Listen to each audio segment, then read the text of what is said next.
અને હાલ તો મોટા સમાચાર સામે આવી રહ્યા છે। અમદાવાદમાં રેપનો આરોપી ભાગવા જતા પોલીસે પગમાં ગોળી મારી છે। જી હા, પોલીસ કર્મી પર હુમલો કરી ભાગનાર આરોપીને પગમાં ગોળી મારવામાં આવી છે। પોલીસે મારી છે ગોળી।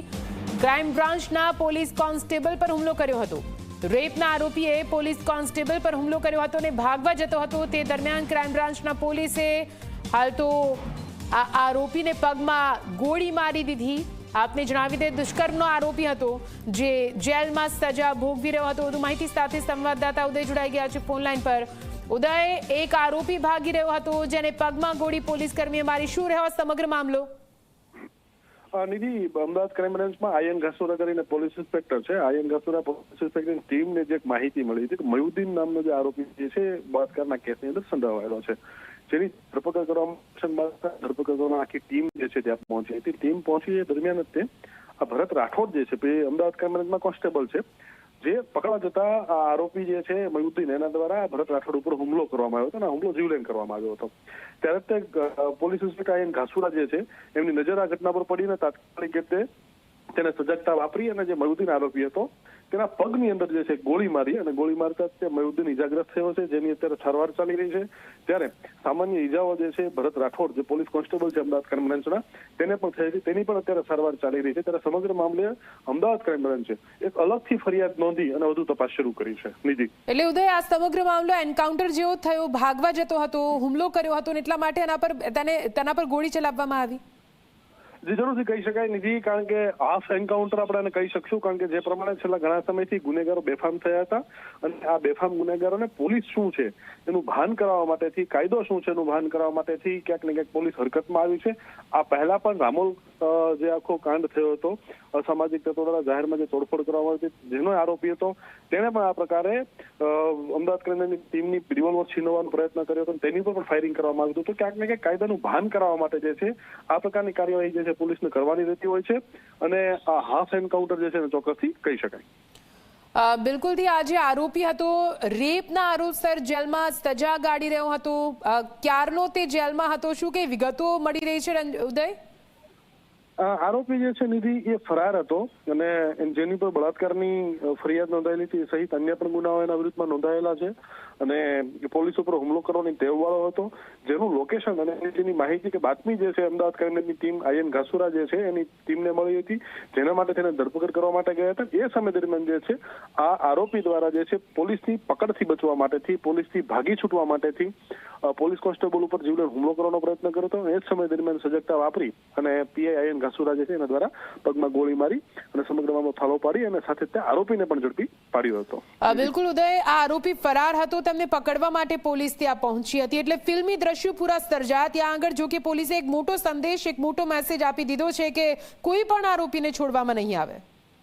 જરૂરથી ચોક્કસથી જે પ્રમાણે સરકાર પણ જે છે ક્યાંક ને ક્યાંક મક્કમ છે કે સમાજની અંદર સુલેહ શાંતિ બની રહે અને સામાજિક તત્વો પોતાનું માથું ના ઉચકે એ માટેની આખી નીતિ જે છે બનાવવાની। પોલીસના જે પાવર જે છે, એક મોરલ જે હતું એ ક્યાંક ને ક્યાંક જે છે ફરી વખત અપ થઈ રહ્યું છે, ઊંચું આવી રહ્યું છે અને મોરલના કારણે તે જોઈ શકાય છે કે એક બાદ એક ગાંધીનગરની અંદર જે પ્રમાણે બળાત્કાર લૂંટનો આરોપી હતો તેનું એન્કાઉન્ટર કરવામાં આવ્યું, ત્યારબાદ જે છે અમદાવાદની અંદર અમદાવાદ ક્રાઇમ બ્રાન્ચે વસ્ત્રાલ કેસની અંદર જે આરોપી પકડ્યો હતો તેને પણ પોલીસની ઝપટમાં છૂટવું હતું, ફરીવાર ગુના આચરવા હતા તો તેની ઉપર પણ પગમાં ગોળી મારવામાં આવી। ત્યારે ફરી એક વખત જે છે એ આ ઘટના સામે આવી છે। અમદાવાદ ક્રાઇમ બ્રાન્ચે રેપના આરોપી જે છે એ ભાગવાનો પ્રયત્ન કરી રહ્યો હતો, એ જ સમય દરમિયાન પોલીસનો પાવર શું છે એ ફાયરિંગ દ્વારા દેખાડી અને ફાયરિંગ કરી અને જે કોન્સ્ટેબલ જે છે એનો જીવ બચાવવામાં આવ્યો છે પીઆઈ દ્વારા અને એના પણ અલગથી ફરિયાદ નોંધી અને તપાસ શરૂ કરશે। હવે બિલકુલ એક મોટો મેસેજ એ પણ કે પોલીસના હાથ બંધાયેલા નથી, તમામ સામાજિક તત્વોને મોટો સંદેશ ચોક્કસથી અહીંયા પોલીસ આ ઘટના દ્વારા પણ આપી રહી છે। ઉદય,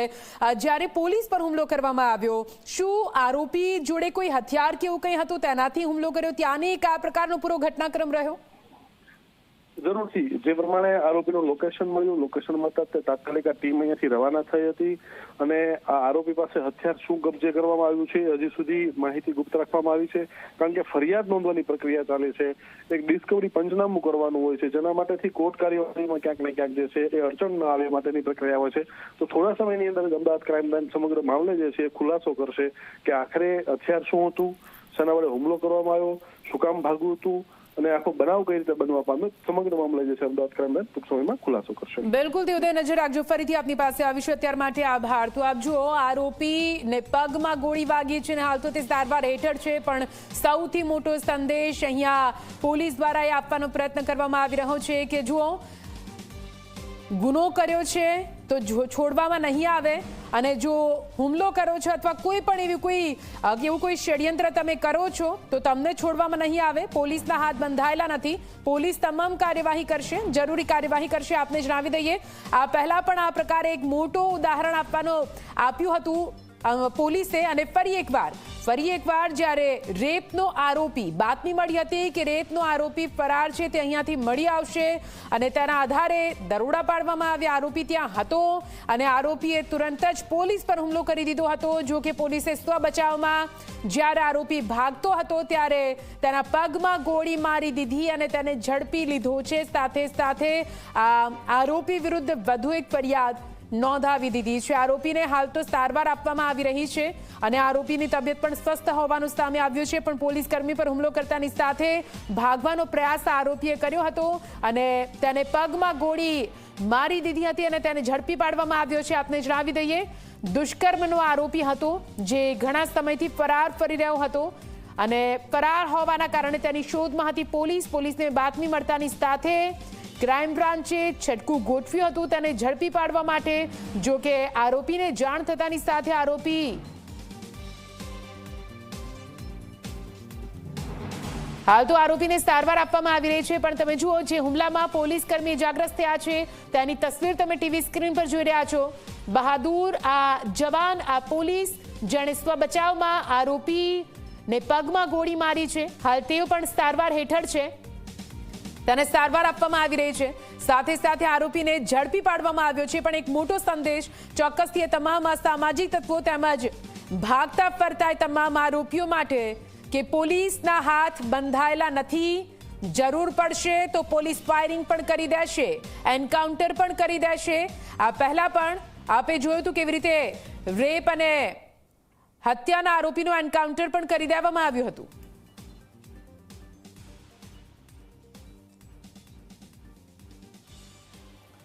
આજ વિશે વધુ માહિતી સાથે સંવાદદાતા અર્પણ પણ અમારી સાથે લાઈવ જોડાઈ ગયા છે, સીધા અર્પણ પાસે જઈશું। અર્પણ, ફરી એકવાર પોલીસે બતાવી આપ્યો છે કે જો ભાગતા ફરો છો, જો પોલીસને તંગ કરો છો, જો પોલીસનો વિરોધ કરો છો તો પોલીસના હાથ બંધાયેલા નથી, ગમે તે કરવા માટે છૂટ છે। અહીં રેપનો આરોપી જે ફરાર હતો તેણે હુમલો કર્યો તો તેને પગમાં ગોળી મારીને તેને ઝડપી પાડવામાં આવ્યો છે। આ સમગ્ર મામલે શું કઈ વધુ વિગતો સામે આવી રહી છે અર્પણ?